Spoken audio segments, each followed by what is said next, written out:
Well, at the time, which was in '89, if you recall, the property market was booming, and so affordability really was the major thing. I was living in London, my mum was very ill, and I wanted to come back.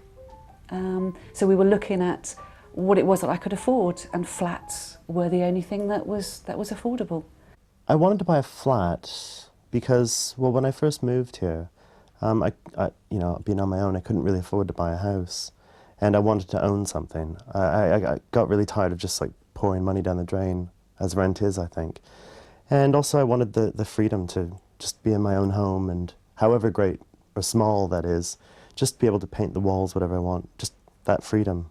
It was an investment, and also my own, it was my own home. It was for me and nobody else. Well, I bought a flat back in '87 because I found myself at that time of life on my own, and so accepting that meant that I had to find somewhere to live permanently. I had been living in other flats before, renting flats, so that's why I bought a flat.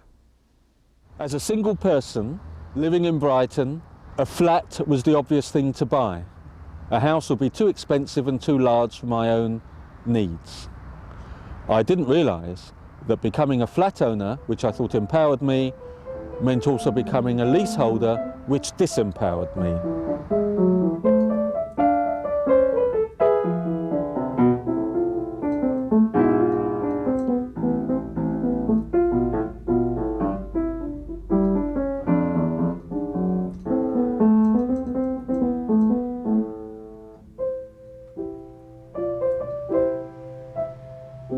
When I first moved in, for the first month, it was great. Yeah, I got tucked into decorating.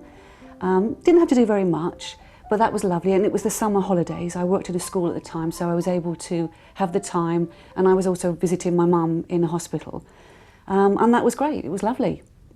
But after the summer holidays, in the August, I got a bill for £10,000 to be shared between the two flats for maintenance. After I moved in, gradually, as the months went on and the years, the maintenance charges seemed to be rising quite considerably. When I first moved in, it was terrific for the first 2 weeks until I received my first letter from the managing agents demanding a lot of money that I had no idea didn't come through in the conveyancing, that they were going to do all these proposed works, and right away they started asking for lots of money. Well, I promptly burst into tears. Couldn't believe it.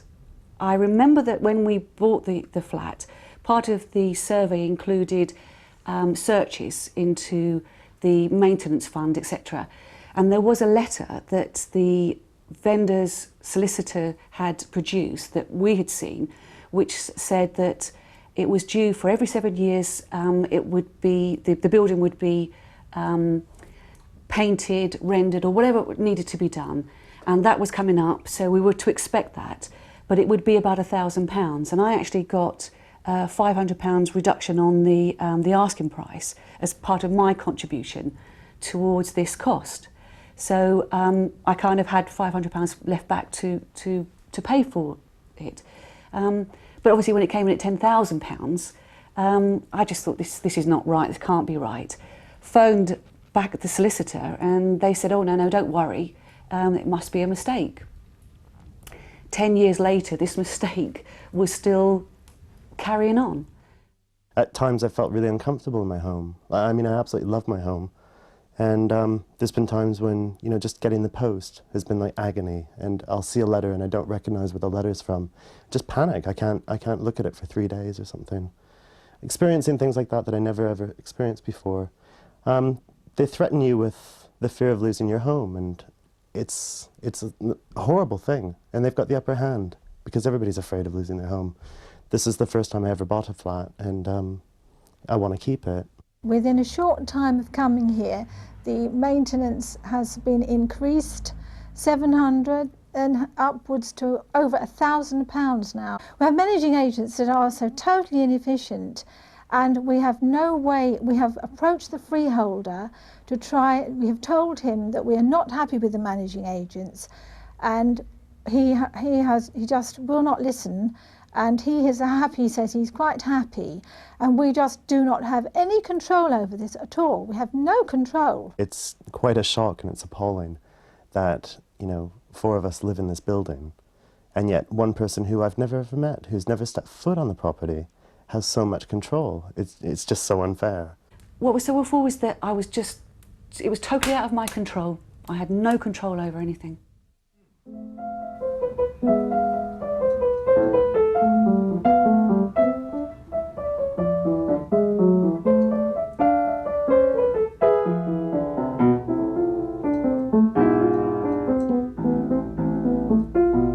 It's just been an absolute joke. Everything's been an absolute fight with them. They come along with a quote for something that's like 3 times higher than what you and I could get if we looked on our own, and it doesn't take that much. And with a little bit of homework, you find that, you know, the companies are usually traced to the managing agent. We asked to see the building specifications, which we finally got because we only got a very global estimate. I was able to produce my own estimates, but I got lots of letters back from the managing agent, who was also the freeholder, who was also the solicitor, to say that yes, I was within my rights to produce some estimates, but that he maintained the right to choose who he wanted. And sure enough, the people that he wanted came in at £10,000. The people that I got and showed the building specifications to suggested that using the materials that were being suggested, the cost would be about £3,000, if that. All I knew about flat buying was that it was leasehold rather than freehold, and I think I knew what that meant, and that therefore you had to pay maintenance charges. But I didn't know anything more than that. I wasn't happy with the solicitor and the information, because she told me that there was a reserve fund with quite a lot of money in the reserve fund for emergency only, and that it was a safeguard against any extra expenditure. And of course I soon realised that this was used, it was all used up on any sort of painting, anything at all. And the money was all gone. To purchase a flat today, yes, one needs to really go into it in depth.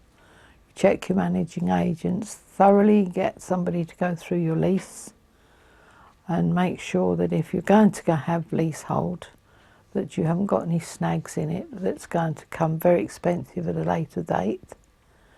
And also too, it's very easy to fall into a trap with managing agents, because you don't always know what is going on, and you can get taken to the cleaners so easily with bits of this and bits of that, and you need receipts for this and receipts for that, but it is necessary to look at the accounts regularly. We bought the freehold because we were all at our wits' end, and the opportunity arose to buy it, so we didn't really hesitate. We negotiated a price which, I suppose in retrospect, was very reasonable, and we shared the cost of it equally amongst ourselves. And since then, really, it's been great. A shared freehold has to be the right answer. Why employ an outside person with little or no expertise, doesn't have to be qualified? It is your money that is paying to maintain the building. Surely it's very important that you have control over your own money, which you are handing over if there were an outside freeholder. But if you own your own freehold, you are paying that money into your own account. Anytime you want to ask, you can just be shown the bank account. If I bought a flat again today, I would only buy a flat if I could actually purchase the freehold.